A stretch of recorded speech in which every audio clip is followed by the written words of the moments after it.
Part 1. The novel begins by introducing the Bennet family, a lower gentry family living in rural England. Mr. Bennet is a country gentleman who is largely uninvolved in the social life of his community. Mrs. Bennet is obsessed with finding suitable husbands for her 5 daughters, particularly for the eldest, Jane. When the wealthy and amiable Mr. Bingley rents a nearby estate, Netherfield, Mrs. Bennet sees him as a potential match for Jane. She pushes Jane to attend a ball at the local assembly hall, hoping that she will attract Mr. Bingley's attention. At the ball, Mr. Bingley and Jane dance together and seem to form a connection. However, Mr. Bingley's friend, Darcy's dismissive comments about her at the ball and forms a negative opinion of him. She also meets a militia officer named Mr. Wickham, who has a friendly manner and shares stories about his past with Darcy. Part 2. Mr. Bingley continues to visit the Bennet family, and he and Jane become closer. However, when Jane falls ill after being caught in the rain, she is forced to stay at Netherfield to recuperate. Elizabeth is invited to stay with her and nurse her back to health. While at Netherfield, Elizabeth meets Mr. Darcy again and becomes annoyed by his standoffish behavior. However, she begins to appreciate his honesty and intelligence.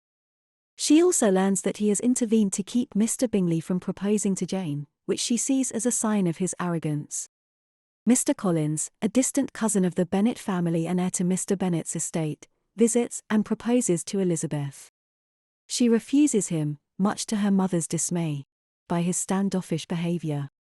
However, she begins to appreciate his honesty and intelligence. She also learns that he has intervened to keep Mr. Bingley from proposing to Jane, which she sees as a sign of his arrogance. Mr. Collins, a distant cousin of the Bennet family and heir to Mr. Bennet's estate, visits and proposes to Elizabeth.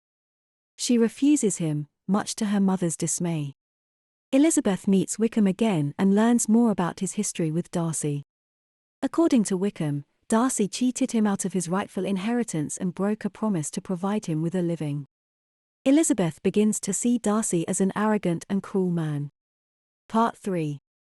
Elizabeth and her aunt and uncle, Mr. and Mrs. Gardiner, visit Derbyshire and tour the estate of Darcy's aunt, Lady Catherine de Bourgh.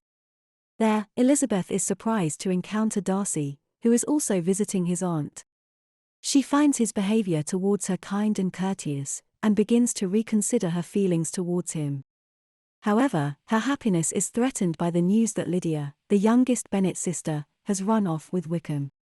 Elizabeth fears that this will ruin the family's reputation and make it impossible for any of the daughters to marry well. Darcy takes it upon himself to find Lydia and Wickham and force them to marry, saving the Bennet family's reputation. He also pays off Wickham's debts and secures a living for him and Lydia. Elizabeth is grateful to Darcy for his help and begins to see him in a new light. She realizes that her prejudices towards him were unfounded and that he is a kind and honorable man. In the end, they confess their love for each other and become engaged.